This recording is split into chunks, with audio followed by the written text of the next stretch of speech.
My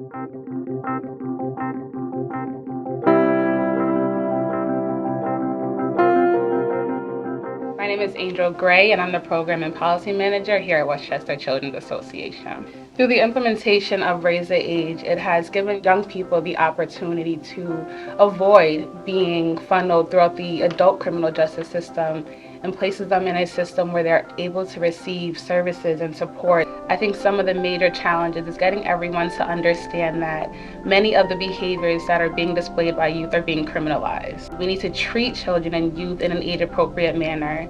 Another challenge is a disproportionate impact on minority youth and children who are involved in the criminal justice system. So understanding those numbers and why certain marginalized communities and youth from these communities are being impacted at such high rates. Another challenge is a traumatic component of it. Many youth in this space are experiencing things throughout the system that they have never experienced in their lives, and their body keeps score. Different triggers may show up in different areas of their lives.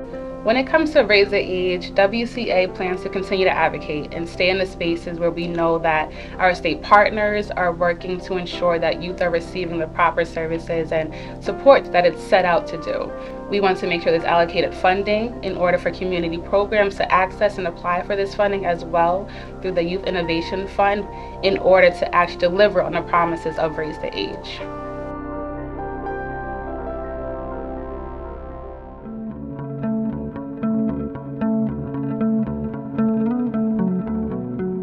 My name is Limery Cabrera, and I am the Director of Data Operations and Finance at Westchester Children's Association. My name is Daniel Bonet. I am the Chief Program Officer at the Portchester Carver Center. Shelter is such a basic need, and yet, in one of the richest counties in the nation, we're still struggling to get our children stably housed. We have a motto that in order for young people to thrive, the family has to thrive as well. And you have families that are multi-dwelling. You have 3 different families that are working together to pay rent on a 3-bedroom apartment. And we know that that has an impact on not only the educational front, but also the social and mental health of our young people. We take complex issues affecting children and we distill it to something that's understandable and comprehensible so people can talk about it and people can act on it. One of the most important things that fascinated me about the Westchester Children's Association is the graphs and an analysis of the data that they were capturing on a yearly basis to really help nonprofit organizations understand the numbers and the story behind those numbers. Westchester County is very lucky to have an organization such as the Westchester Children's Association. They're giving a voice to those that do not have a voice. They're giving a voice to those that do not know how to speak or advocate for themselves.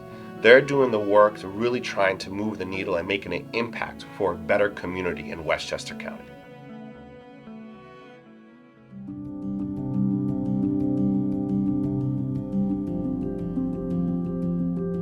My name is Linda Ramos, and I am a parent. My name is Gabriela Nana, and I am the Program and Policy Associate at Westchester Children's Association. WCA recently launched our Child Poverty Focus Group report, Uplifting Courageous Voices from the Front Lines of Poverty in Westchester. This is the result of months of work in our Westchester Community Health Centers, speaking with parents who are on the front lines of poverty. If a child's basic needs, such as food stability, housing, health, are not met, how can we possibly expect them to thrive?